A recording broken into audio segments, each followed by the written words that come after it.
Yes, the new topic today will be authority and bureaucracy. But before starting with authority and bureaucracy, I would like to know what is social action according to Weber.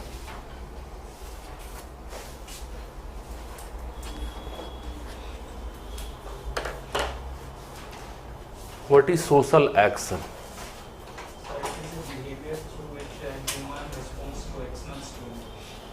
After cognizing it, understanding it, and interpreting it. Yes, please. Isn't it? Okay, tell me one thing. Under this definition, other to it, what is the essential component? Essential component of social action? Two people should be there. Just two people. Toward the other, and your action should also affect the other. It means social action is action plus meaning attached to it. Okay. Which is social act? Winking or blinking? How? Yeah? Yes? Some other person is available there, then only it is. Okay, I consider that people are present there. Now, how winking is a social act? It has some meaning. What meaning? Maybe a gesture, or it may be some other. Yeah, it may attract a smile or a slap. And in both conditions, it is a social act. Okay. What are the different types of social action? 4 types. What are they? Zivak, rational, what rational, that is all sort of rational actions. Value rational action. What is value rational action? Goals are value driven. Value driven. And means? Any example? Yes. Army, Fidain, Harakiri, various such acts. Okay. Affective or emotional social action? Impulsive. Okay. Now, what are the 4 components of Weber's sociological methodology? Verstehen, ideal type, causal pluralism, value neutrality. What is value neutrality? Without being unprejudiced in your social science. Is it possible? Not 100%. Not 100%. If it is not possible, what is the way out? Has Weber suggested something? These are the technical words. This will give flavor to your writing. Value frankness. Isn't it? Yeah? And value relevance. Yes, in value relevance, he considers that there is chances that some sort of choice is there because a person chooses the research on the basis of their choice, and that it has a value relevance. But while pursuing those things, wherever you feel that some justification should be given to a specific incident, you should elaborate them. That is the value frankness is there. That why you are justifying or why such type of statement has been given by you, or what is the reason of the conclusion at what you are arriving. When you are able to mention those things, in future the researcher whosoever goes through it, at least he can again search about it, that is it right or wrong, isn't it? That gives to the value frankness. Okay. So it is a methodology to eliminate biasness from the research. Okay. Ideal type? So it is a measurement rod which exists in mental.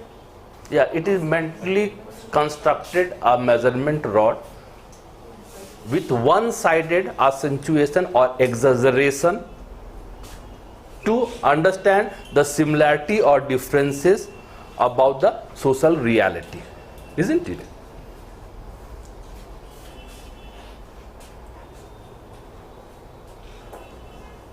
Any other thing about ideal type? So these are of three types: historical, Very good. Particularism, element of the abstract, abstract, element of reality, and economic motivations. Okay. Causal pluralism. It is also one of the elements. What is causal pluralism? Multiple causes behind any sociological phenomenon. Yes. It explains about the cause of something, and it is of two types: historical and sociological. Historical deals with the unique events, and sociological brings generalization to it. And why it is probability? Because human behavior cannot be predicted with the exact. Yes. But how can you predict them? It is pattern behavior. Pattern behavior, normative pattern. All of us follow some normative pattern in our day-to-day interaction, at least in public, isn't it? Because we are cultured. Are we cultured? Okay. Can you give me any example of uncultured society?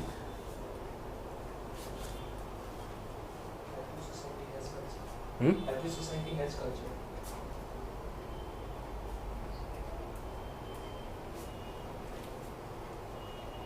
No idea.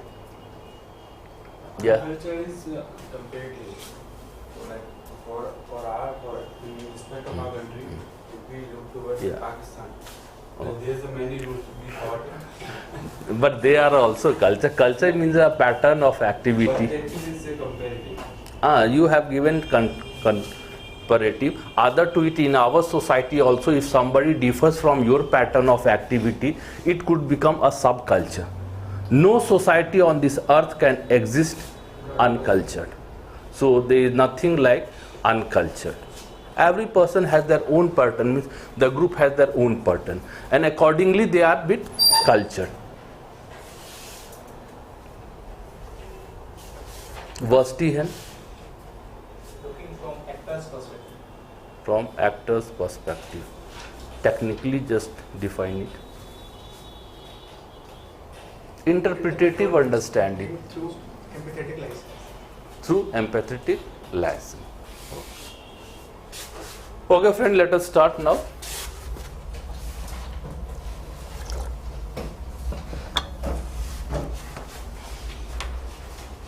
Yes, my friend, bear the pressure, and I am very much sure that at the end of the coaching you will be 50% sociologist. Many of the things will be very much clear. This 5 minutes, it is very important. For me, it is just to recall those things. For you, you have to do lot of work, isn't it? And that is a necessary element. Authority and bureaucracy. Here, we'll start with power. What is power which makes him superior? The word you are saying which makes him superior means ability to influence other, and the other word she has said to make him or the group superior. It means there is also resistance whatever decision you are taking, isn't it? So it is the ability to get one's work done in spite of resistance of others. Then only you are powerful, isn't it? Power is social. Is it social? Yes. Means minimum 2 people is required over there. Just take an example, if you are made a king of an lonely island, what does it mean? Nothing. You will have to do all the daily work as well as sitting on the throne. Means you need to have a group, and there if you are superior, if you are able to perform your work, then get your work done, then only it is power. That is the reason it is social. Yes. Other to it, sociologists consider that power can be divided or has 2 forms. One is authority, and second it is coercion.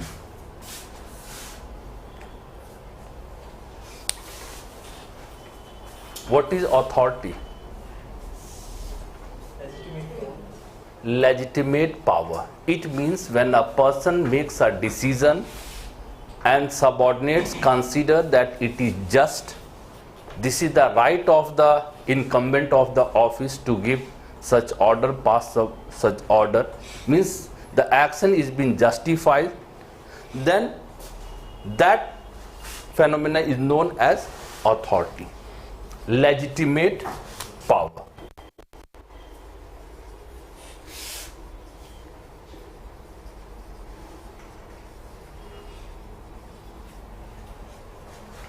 Legitimate, why? Because whatsoever decision you make or order you make, subordinate follows them because they consider that this person has the right to make such order. So such is authority. Coercion. Yeah, forceful.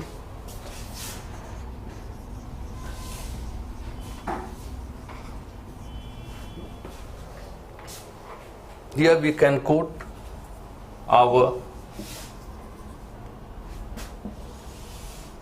parliament. Is it correct example?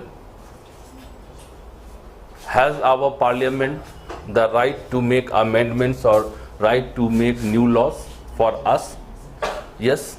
Subject class consider that yes, they are our representative and they can make such changes.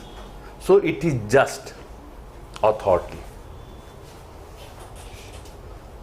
Coercion means when the subject class consider that due to your force, military ability, superiority, you are forcing us to obey your rules and regulations.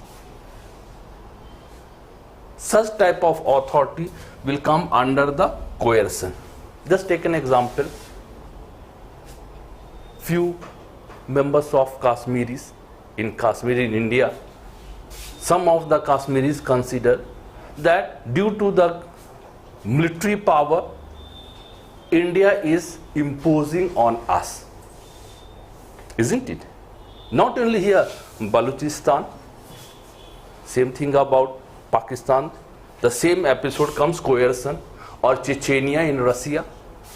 When the authority, the subject class considers that a particular force or particular superior superior ruling class are forcing us to obey their rules and regulations. They are not accepting the dictate, but they are forced to obey those things. Then in such a condition, it will be coercion. Okay. Now, Weber considers that if we want to maintain stability and continuity in the society, we should have some established way of authority so that the people can follow it. For this, he says that we have 3 types of authority. Remember, he has used the word, he was German, so he has used the word Herrschaft for the word authority.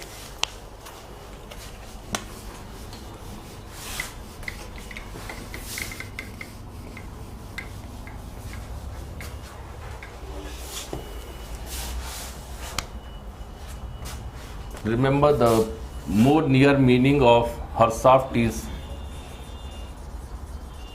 domination, and we refer it as authority, because many a time when translation takes place, in translation we see that in other language which could be the best possible term which can be used. Just take example. Okay, tell me what is Hindi of religion? No, what? Dharma, more or so, it in Hindi denotes about the various duties. But the nearest word over there. The same thing is here also. He says there are three types of authority, that is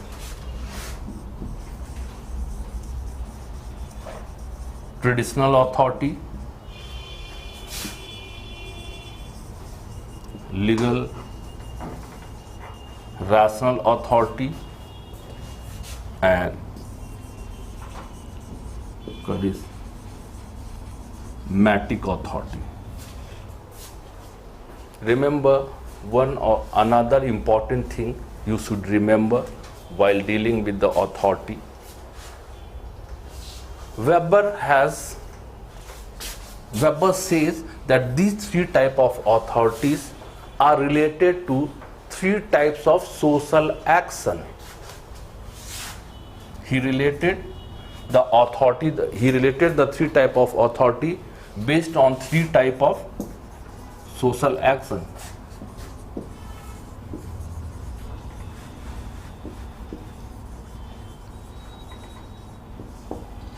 When you are writing your answer, wherever you get the opportunity to compare with some other theoretical aspect, you should deliberately try to do those things, because it gives an intellectual tinge that the person is aware about the other comparative aspects also. He says that he tried to include the fourth type of social action and create some authority, but he was unable to do it. Now, what are these? Traditional action is related to affective social action.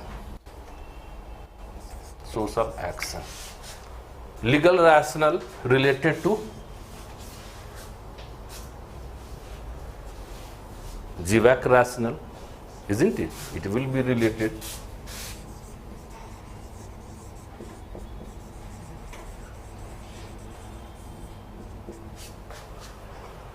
Charismatic this is not affective. Naturally it will be traditional. Traditional means traditional, we have traditional social action.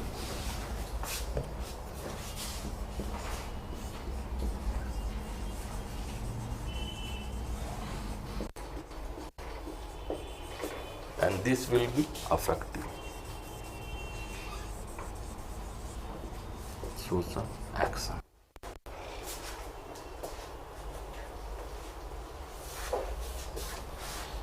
He says that traditional social action can be of two types,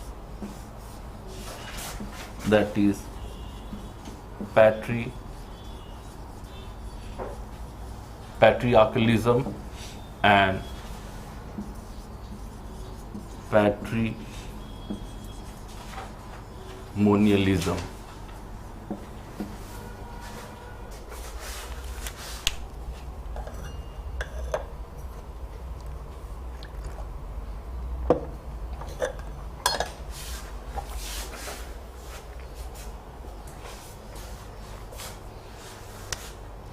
Patriarchal means, what is the meaning of patriarchy? Archy means authority,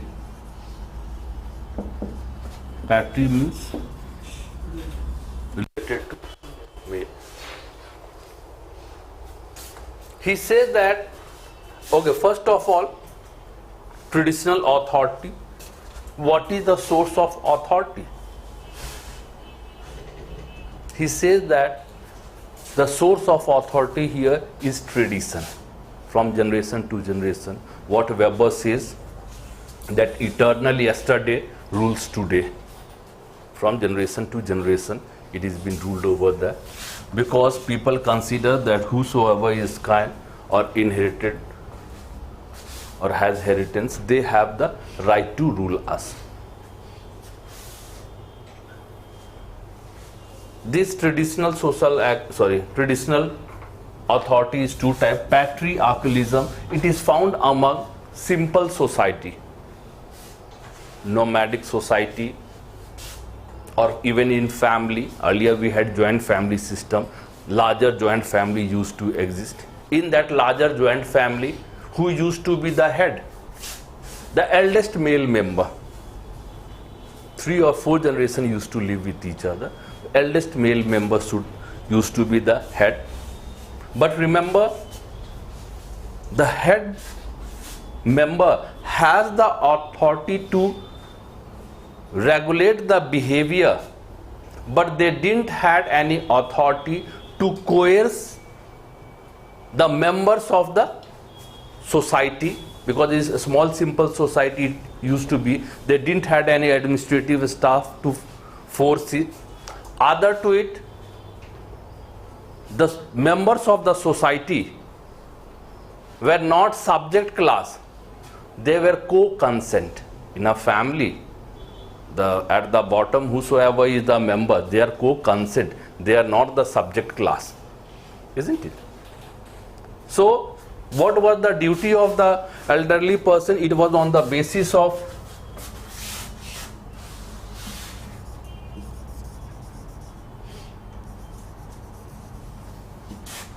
gerontocracy. What is gerontocracy? Authority of the old. Yes, the old member, if there was any conflict in the society, the old member used to persuade the deviant. You can't force them to come to the or abide with the rules and regulation of the traditional society. This was the thing. Patrimonialism, it took place on the traditional advanced societies. It talks about chiefdom, or we can say monarchy.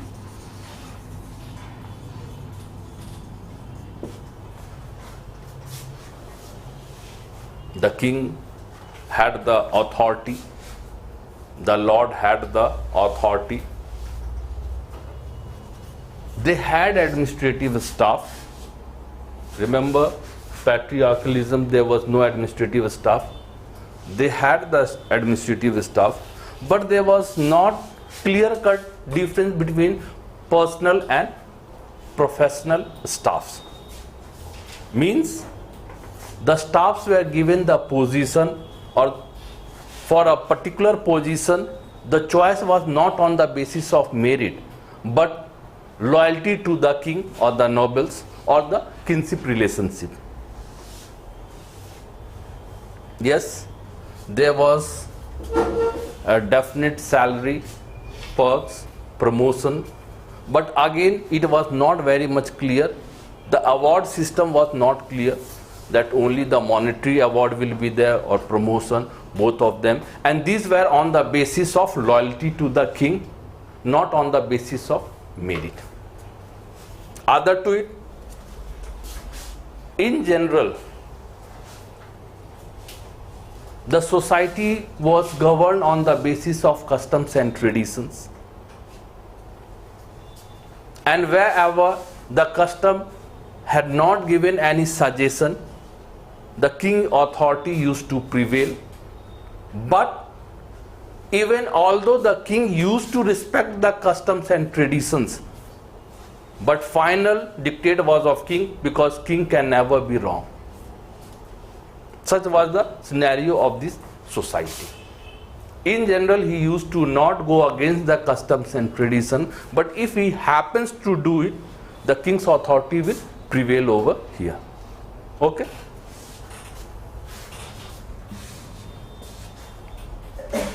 This was the traditional society, traditional authority. Now let us go to the next, that is legal rational authority.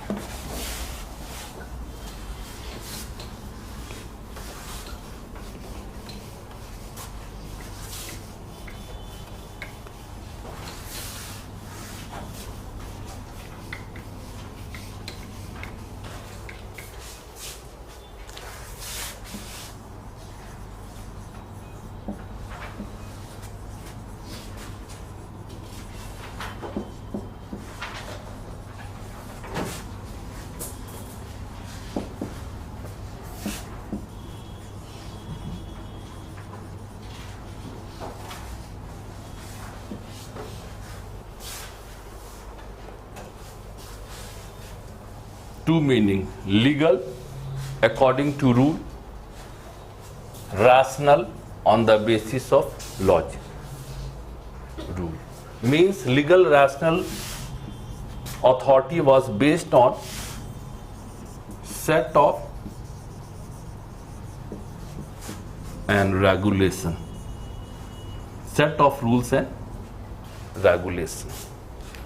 What does it mean? Yes, the person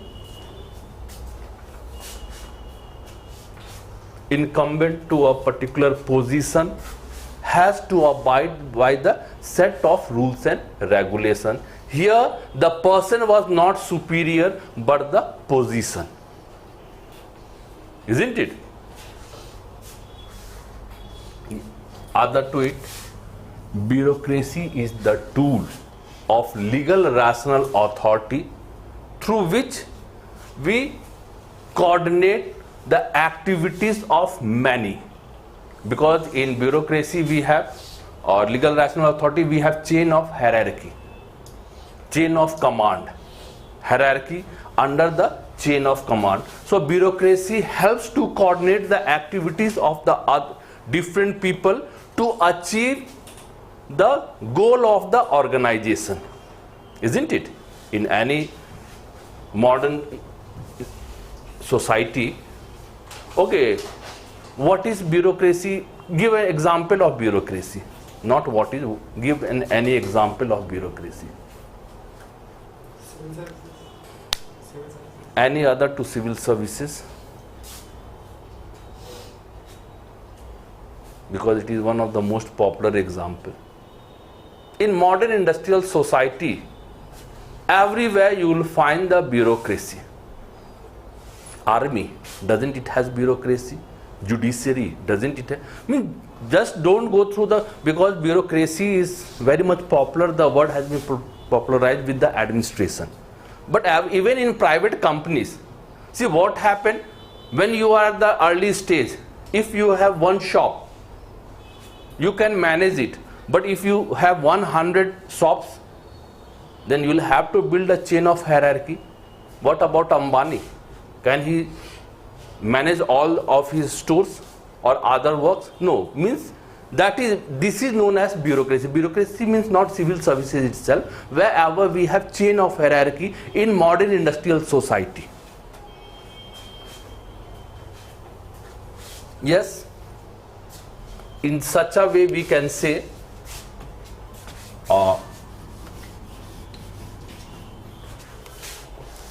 Weber has said that bureaucracy has certain characteristics, that it has hierarchy,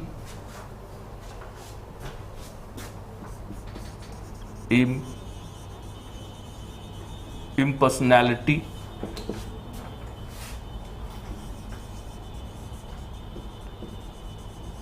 continuity, and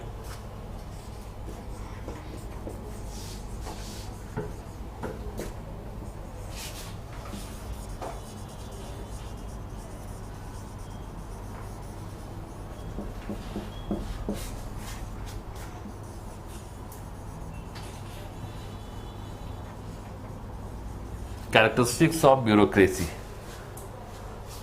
What is meaning of hierarchy? Yeah, chain of command, a proper positioning, in that it is considered that you are responsible to give all sort of information to the superior as well as gather information from the subordinates as per rule. Impersonality, Non-partisanship. yeah, Non-partisanship. no non-partisanship, no nepotism or favoritism, no fear or favor. Other to it, whatsoever act you are performing as an incumbent of the position, those should be transparent, black and white. Means all transactions should be in written terms, isn't it? Third, continuity. Bureaucracy is considered as a career. Why it is career? Because it gives you job security, social security. Means once you enter into the job, till your retirement, if you are performing your work fine, you will be getting the regular perks, and with the regular interval, the 7th pay commission, such type of incentives will be given to you. One aspect. Secondly, with a specified time, promotions is also attached to the job. So it is considered as a career also. When you are given all sort of social and material security according to your position in the hierarchy, then only you can give your best to the organization, isn't it? Other to it, expertise. Yes, the selection of the candidate in bureaucracy or in legal rational authority is on the basis of merit. They are expert of a specific thing or whatever the recruitment is related to. Okay, I know that engineers are experts, doctors are experts, advocates are experts. IS officer, what expertise they have? Specialization in generalization.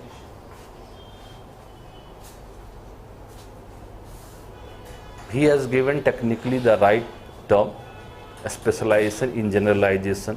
What is it? They can do any task in a general way. In a general way. Means, are they a specialist, or how can you say that this journalist can be a specialist? You can understand the society better. Okay. Why? Because they are being exposed to variety of knowledges. You have general studies. What is the thing? Remember, when we make a decision, the decisions are informed decision, or why it is informed decision? Because we have been exposed to such components. When we have variety of information, then on the basis of those information, I will be in the position of making my decision, and that is the rational decision. That is not an emotional decision, isn't it? Yes, my friend. These people enter as a generalist, but when they become super senior, secretaries and all that time, they are also, these journalists are known to form or frame various policies for the government of India. Why? They are the people, they are not the specialists. But it is considered that the specialists need to frame the answer. In what field they have a specialization? Experience of different departments. As an IS officer, only you will have the first-hand experience of different departments, isn't it? Cooperative, administration, the normal process, and fishery and other departments you will be posted as a director or some other positions. And when you become a super senior, at that time you are a specialist of the generalist, because you have knowledge of different departments. As an IPS officer, you are specialized in a particular department. As an IRS officer, you are specialized in a particular department. As an IAS officer, you will have the experience of going to different departments. That's why they are the person who are most suitable to frame policies for the government of India. Okay. So on the basis of expertise, they are being selected, and after selection, a proper training is been provided to them, to their respective field, and then they are custodians of some of the important files of the government. Yes, my friend, they are custodians of some of the important files of the company in general, particularly if we take about the Indian context, then the government of India.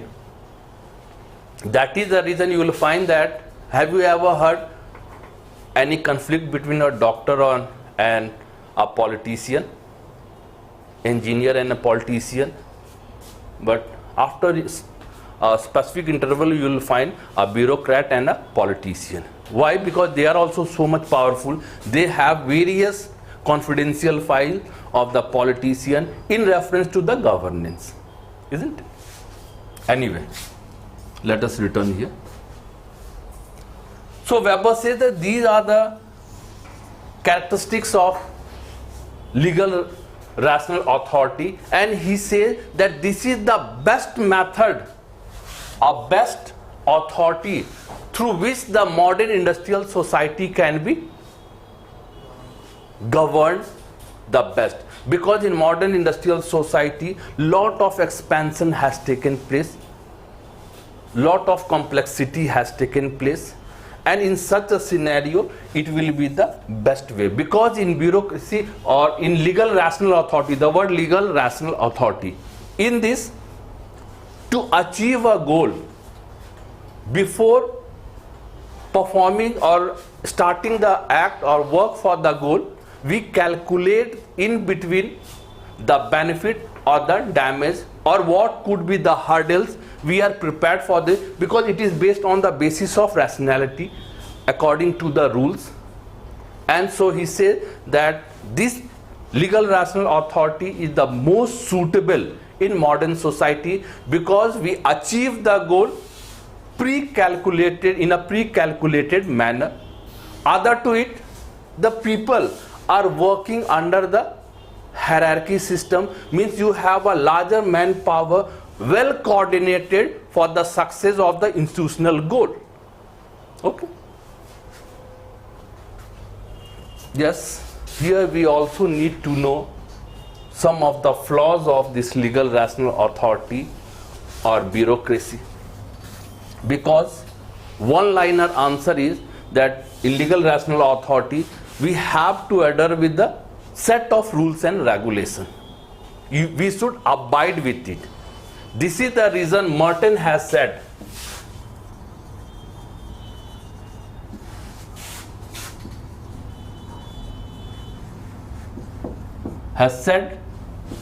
that bureaucrats are ritualists. Ritualist means chipku, sticking to the point, rules and regulation. And that is the reason many a time they are more focused to stick with the rules and regulation, ignores the main goal. This is the biggest flaw because our intention is to achieve the goal. But here, due to over-abidance with the rules and regulation, we are missing the goal. Jenden has said, bureaucrats are a specialist without a spirit. What does it mean? A specialist without a spirit. You have the knowledge, you can solve the problem, you are not interested. If you remember, Weber has said that bureaucracy is the biggest source of alienation. And when you are in the phase mental alienation, you won't find the interest in it.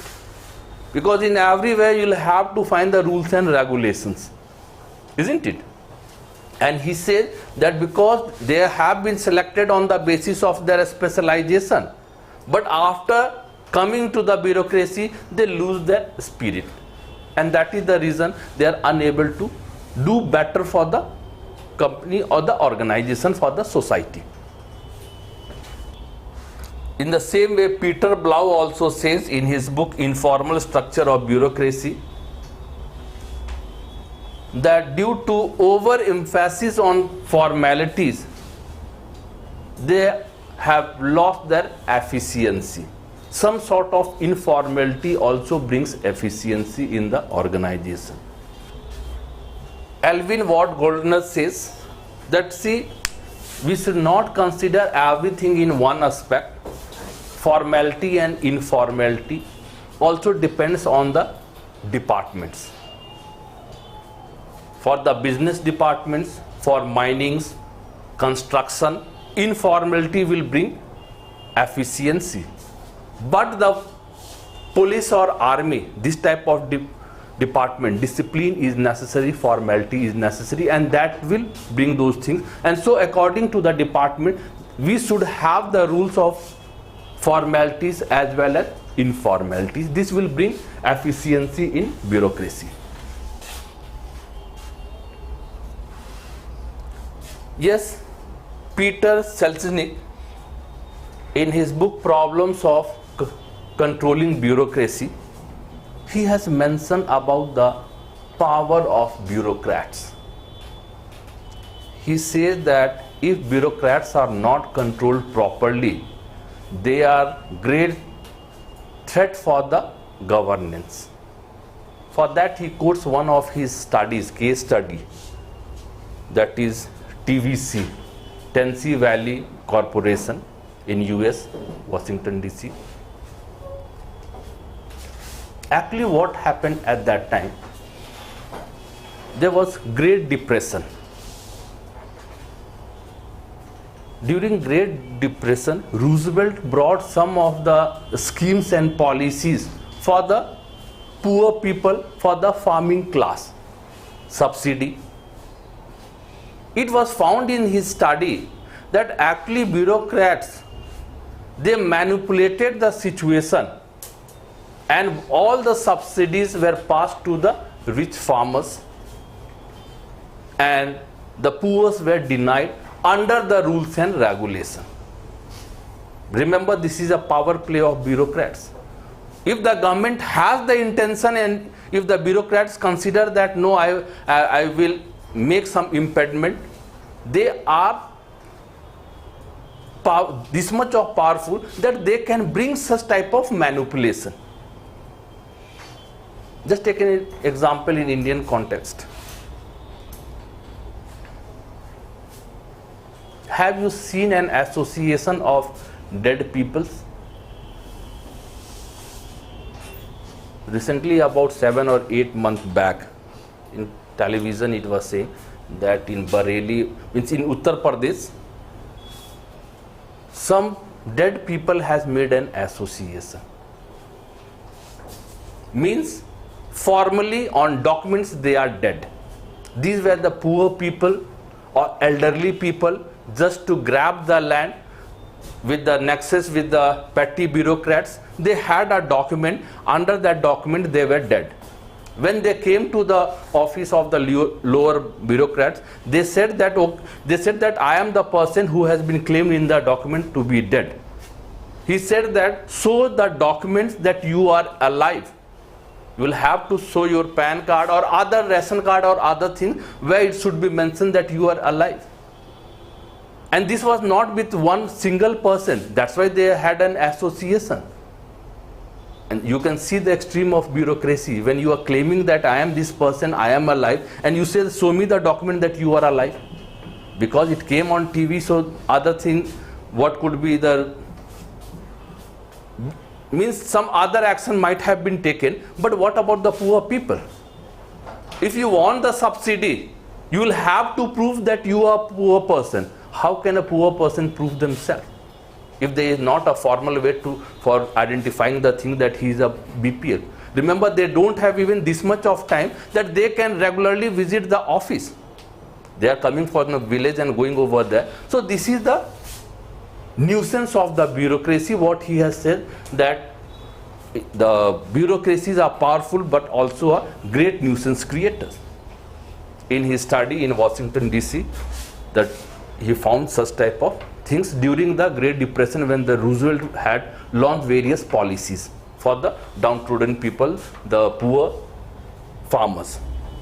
Another very something related to it, Lipset has also said, he studied in Canada, and he said that after a long time, leftist government came in the power, and they tried to implement various policies which could be for the betterment of the poor people.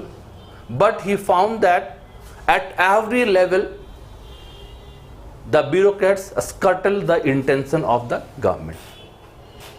So we should also be aware about the complications of the bureaucracy. But finally, this is the best available means of authority in modern industrial society. Okay. Next comes charismatic authority.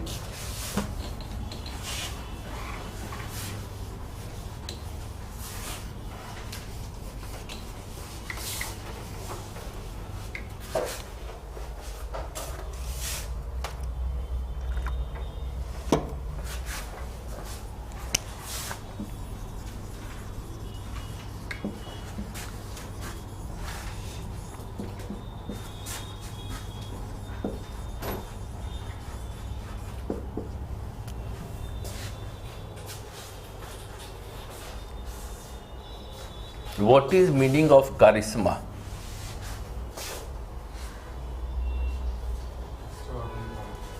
Extraordinary power.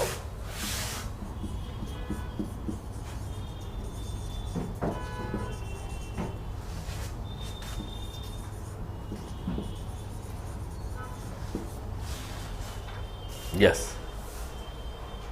The authority comes here due to the belief among the subject class or the follower class that the person, our leader, has some extraordinary ability to solve the problem. Through this, the format of charismatic authority has emerged. Okay, tell me one thing. In India or in third world country, we have lot of charismatic leaders, but not one in West. Why? We are more intellectuals, isn't it? In the West, even Obama, he is a good leader, not a charismatic leader. Why in the West there is no charismatic leader, and in third world country there are lot of charismatic leaders? Common sense answer. Remember, once Behan Mayawati has said, when she was not a mature politician, she was heavyweight but not this much of mature politician, she said that if I happen to solve all the problem, why you people will come to me again? The statement was criticized. But this is the reality of any society, in our society. Now why it is the thing? Yes, my friend, charismatic authority emerges only in those societies where there is lot of crisis. In the time of crisis, charismatic leaders emerges. Yes, my friend, just take Maharashtra. Balasaheb Thackeray, he emerged because he created a crisis. Madrasis and Marathas, members of the Maharashtra. On the other hand, MNS, he created a crisis. Remember, these are the deliberate act of the politicians to create crisis. And in the crisis, people wants a leader who can solve the crisis. And they consider that this person has an extraordinary capability and he will be able to solve the problem, the crisis what we are witnessing here. Isn't it?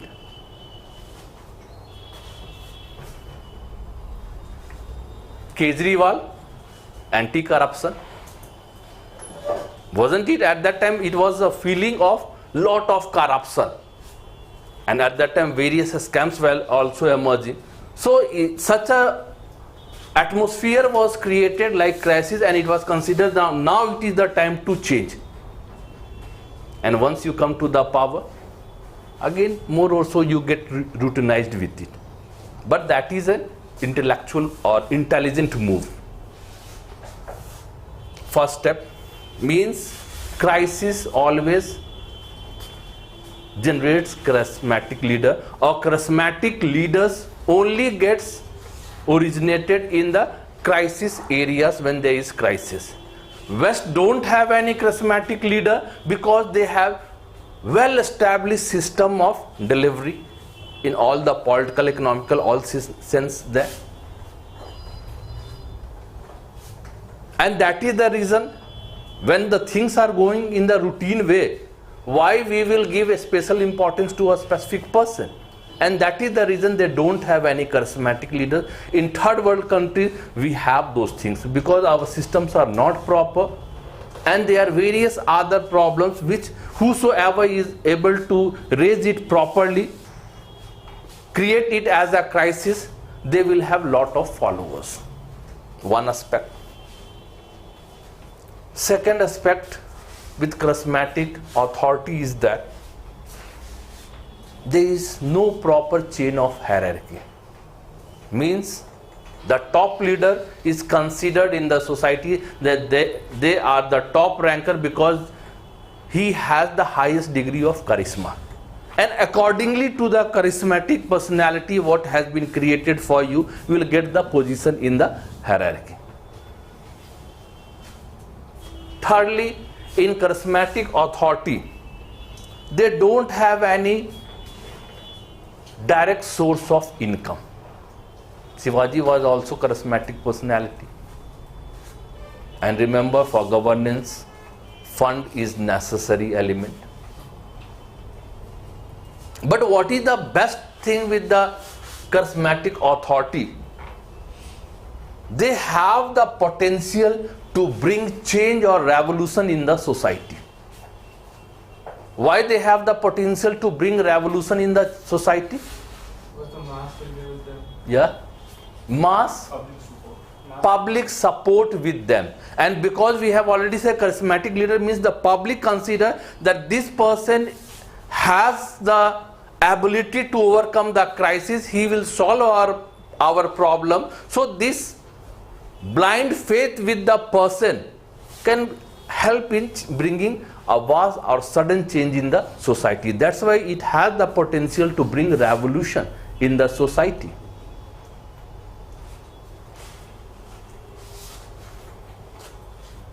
But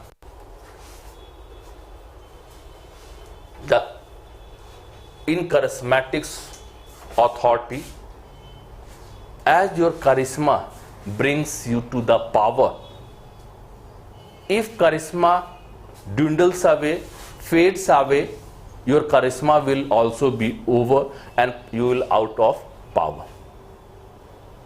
And that is the reason the charismatic leader, the political leader, deliberately try to create some new crisis. Crisis is the logic, or this is the source of power for the charismatic leaders. So if you are unable, the charismatic leader is unable to create a new crisis, their power will fade away, importance will fade away. You can see Hitler, Mussolini, these were the people, they were not able to regularly create the crisis. And that is the reason now we don't find, means historically it has been said that at later stage they didn't had any importance as they were powerful at a particular time. Now, what is the solution? How can I be or remain in power if I am unable to generate crisis all the time? Because it is not a easy way to create various type of crisis all the time. People will also become fed up of it. For this,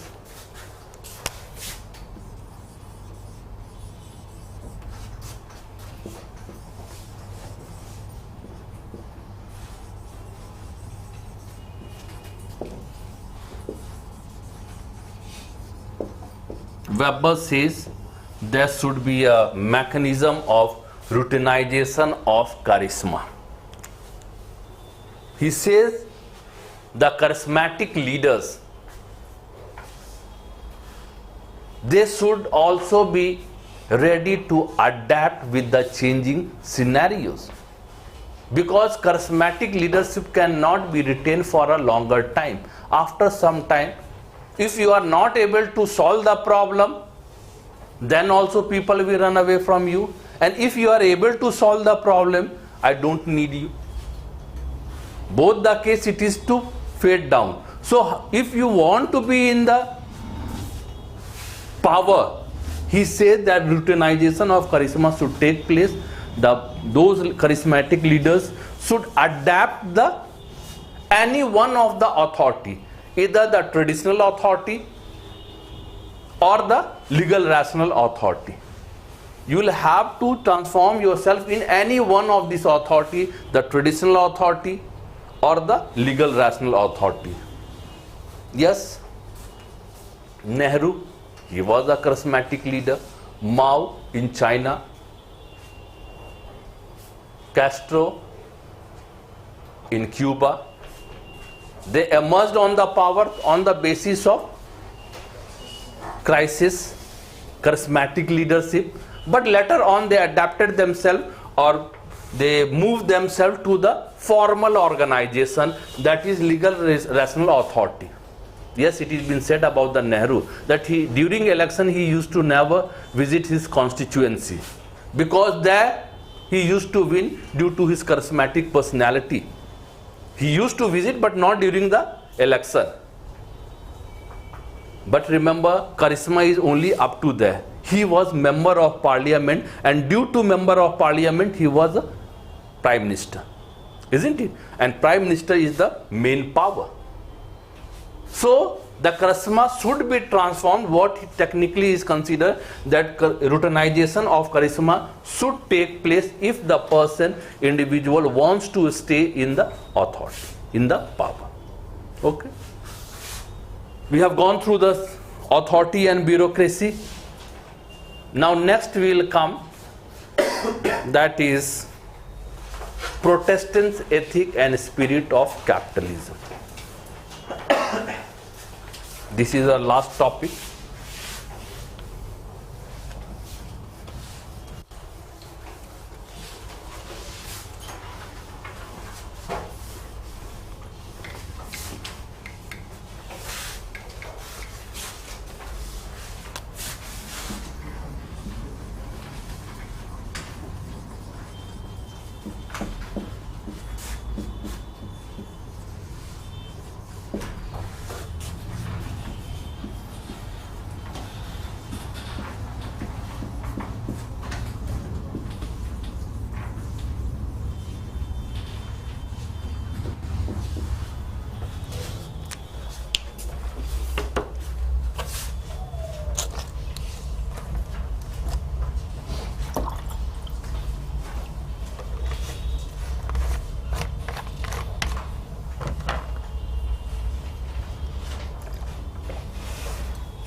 Yes, Protestant ethic and spirit of capitalism is one of the most important study of Max Weber.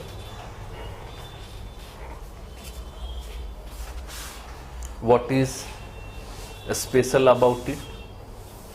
First, first technically, in this he has applied all his methods of or all his sociological methodologies, isn't it? Other to it, it has been considered that this study of Weber was a corrective to Marx analysis. Why? Because Marx has considered that all sort of changes or the rise of capitalism has taken place due to economic phenomena. He has explained monocausal explanation about the changes in the society, that is on the basis of economic determinism. Weber says that Marx is not wrong. Yes, economic phenomena is also one of the important phenomena, but it is not the exhaustive one. This is not, we cannot understand the society through just one factors. There are different factors through which we can understand it. Marx and Engels, what they had said, the emergence of society, in that with the advancements in the technology, surplus emerged, isn't it? Gradually the surplus gave impetus and monetization took place in the society. Trade and commerce emerged. Gradually he said that industry and all other things has come. Means with the transformation in economy, all changes has taken place and capitalism has emerged. Weber says that if you consider these economic elements was the only reason of emergence of capitalism in the West. In his study of various countries, he has shown India, we have larger raw materials as well as human resources. Yes, he said that at that Mughal period, the political system was centralized, which is very necessary for capitalism. We had advanced karkhanas at that time which were controlled by the nobles. We had plentiful of human resources, raw material. But why that capitalism didn't came here? Other to it, if it is only a accumulation of wealth, at those times we had Jagat Seths and Nagar Seths, which used to finance the king. These are the necessary element if you consider that this has given only the impetus to the emergence of capitalism. He said in India it was.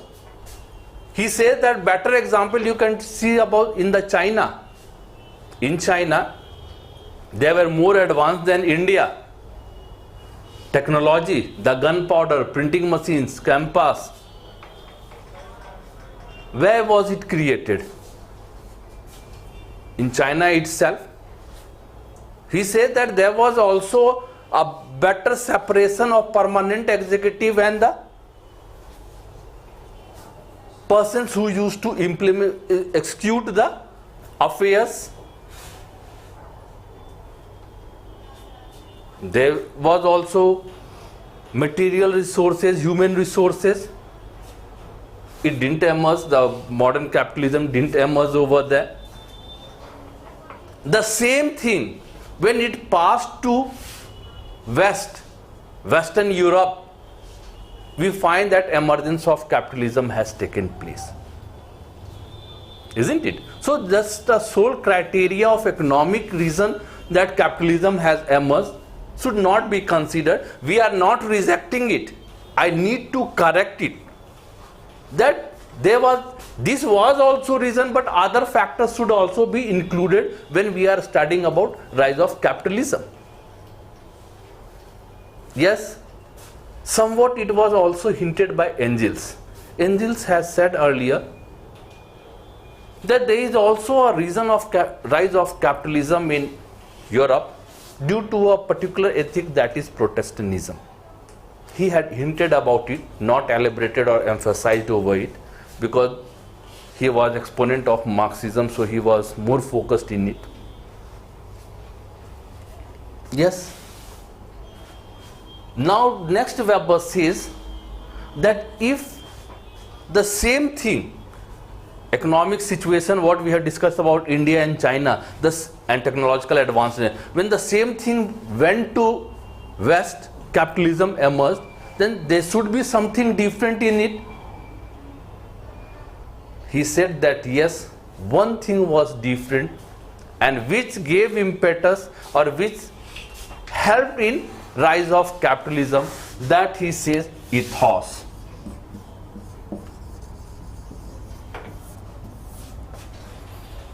Normative pattern. Culture. What is culture? Pattern. Pattern means normative way, a prescribed way of living. He said that this was the main reason, the ethos was the reason of change, or that the emergence, or especially it gave impetus to the spirit of capitalism. What was this ethos? He says that in the West, the ethos was worldly or world affirmative.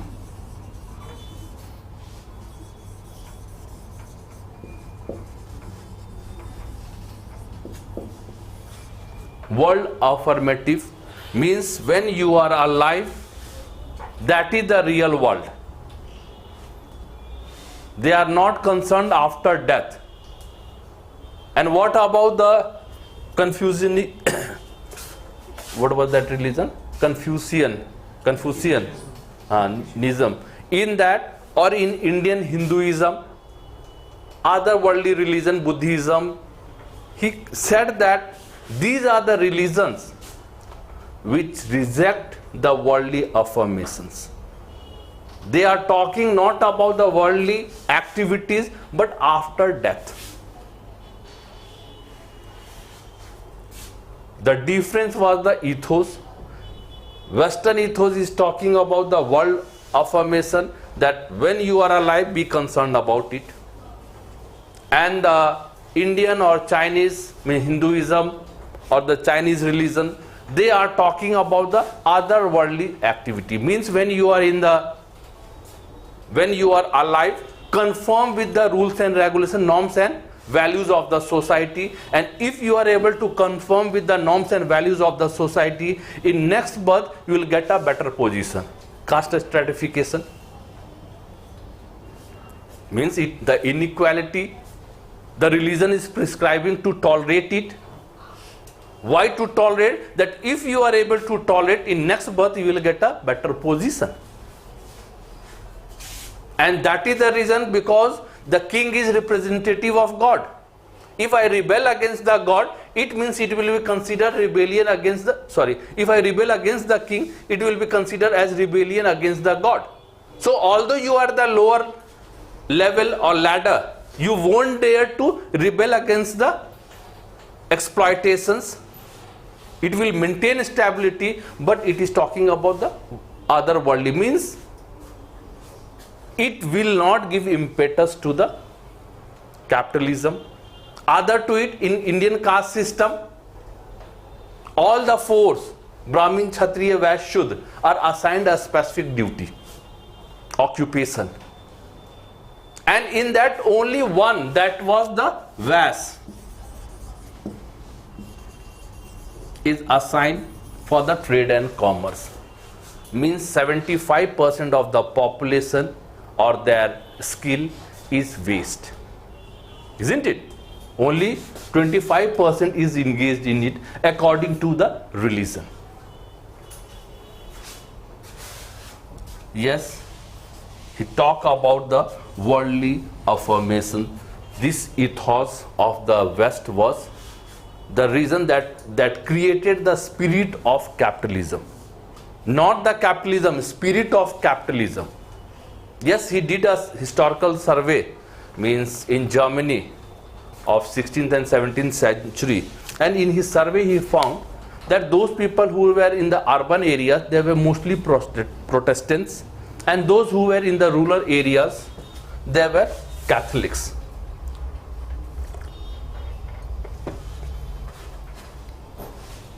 It is also talking about a specific religion. Now, why the Catholics are in comparison poor to the Protestants? He is trying to show the ethos of the religion, the Protestants. In Protestantism, the tenet says that work is worship. Don't waste your time. You have free inquiries. How can you see that are you successful or not? The more the wealth, the more the money, more blessed by the God. This is grace of God. They have forbidden to get extra indulged in family life or other activities like sports. What it means?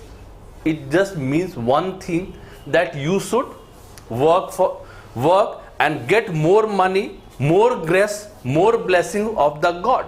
And this is a specific personality which is also requirement of capitalist. Capitalists also want such type of person who can work for the longer hours. They can do longer hours of production. That will lead to better profit for them, isn't it? So he says that Protestantism had those things. Other to it, he says that in Protestantism also, remember in first doing the survey and all these things, he is developing the Verstehen chain of motives. And then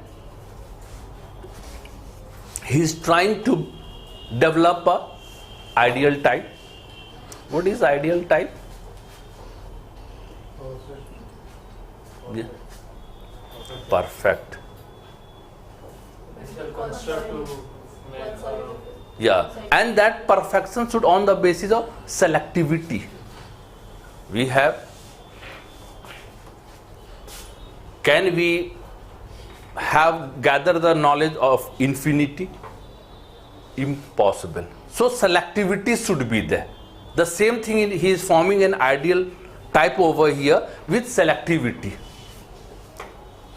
Yes, he is studying about the Protestants, and he finds that in Protestants there are various sects: Methodists, Puritans, Pieties, Lutherans, Calvinists.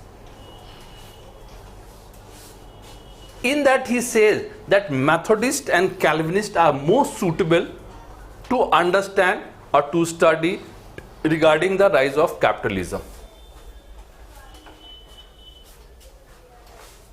And then he says that among them, means between Methodist and Calvinist, Calvinist is the best suitable to study the relation with the capitalism. Why? Because he says that Calvinists are the most ascetic sects. They want to stick with the tenets of the Protestantism. Other to it, he says that, when we are saying Calvinist, just know that Calvinist sect was created by Calvin. What Calvinist says? Calvin says that all the individual should try to get salvation of their own. It means they have rejected the involvement of the priest. He said that salvation is necessary for every individual, and that could be, we can get the salvation through free inquiry. We don't need, because he said that no priest, no individual can give you a salvation, because according to his theory, the doctrine of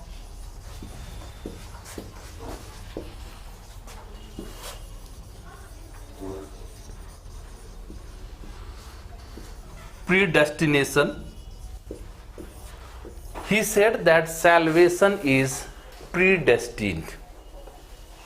Predestined means already decided by the God whom to give salvation, whom to know. He says that God only gives salvation to the elected people, not the damned people. What does it mean? First of all, he says that actually there is two aspects. One, nobody can understand the ways of God's decision, action, and nobody can alter the decision of the God. If nobody can understand his decision, nobody can alter his decision, and you are saying that there are two type of people, elected and damned, how should I consider that in which category I fall? For this, Calvin says that yes, you can search about yourself. First thing you should keep in your mind, or you should consider that, or assume in yourself that I am elected, and then start doing your work. He says that what is the purpose of God? You should consider, when you assume yourself that you are elected, you should just pursue your vocation with full efficiency. He says that actually it is of calling of God. Your vocation is the duty that God has assigned you. God wants his own glory as well as welfare of human being. Just do your vocation diligently, with full skill, with hard work, and then wait and watch for the fruits. If you get the wealth, it means you are blessed, elected. The other is damned. This is the form of ideal type he has formed to understand the importance of Protestantism or its influence to the capitalism itself. What does it mean? In another way, he says that actually we can consider that Protestants acted as a bridge between the mundane work as well as the spiritualism, isn't it? A gap between both the things means the Calvinist is creating such a personality which is required at that time in the Western Europe, because it was in the phase of transformation. Other to it, while creating those things, Weber has said that capitalism is of different types. Present modern capitalism is a finance capitalism. Means if you have a better vision with yourself, just go and talk to the bank manager, and if they are able to understand the vision, they can even support you financially, isn't it? Or if you have an enterprise, now we have various consultancy firms over there, advisory bodies there, they will advise and give you advice, or they will work on your firm on your behalf. Modern such type of capitalism has come. So he said that I am not talking about financial modern capitalism, earlier entrepreneur capitalism. It means at that time the person who has created the company has to coordinate as well as collect all sort of resources himself. Not other things were over there. It means it needed hard work to overcome those things. Clear? How he has correlated Protestants' ethic with the spirit of capitalism. Remember, Weber says that Protestant ethic gave or gave impetus to the spirit of capitalism. Spirit of capitalism arose due to Protestants' ethic, but it is one factor, a factor, not the factor. Other factors are also, but this was a very necessary element because he has shown that how all these factors, the economic factor were available in India, China, in other countries, but due to the lack of the ethos what the Protestants has, capitalism didn't took place in other countries, but in the West it evolved. Okay, got the correlation between these two?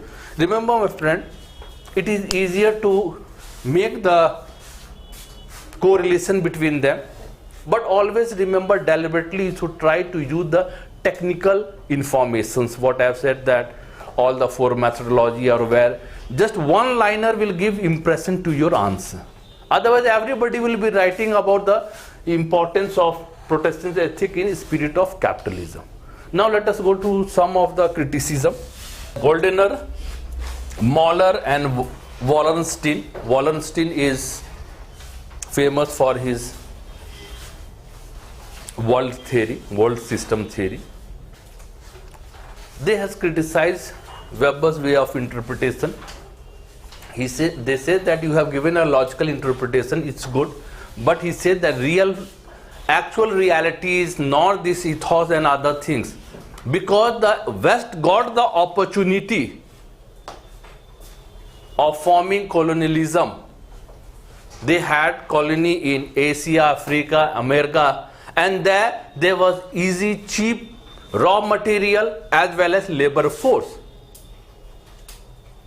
They have utilized the importance, exploited these countries, and now they are having a rich developed country. He said that development is not due to the capitalism, but whatever they have looted from these countries during the colonial period, this is the main reason of their development.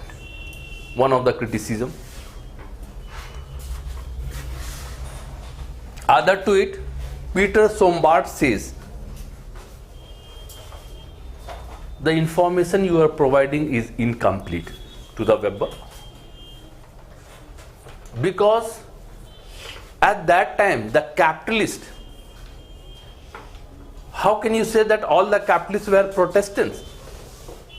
And other to it, Protestants were not only capitalists but the artisans, the farmers and other people of other ranks, they were also Protestants. So you are just focusing, you are giving an image that all the capitalists were Protestants, or only the capitalists were Protestants, others were not. This is a wrong information.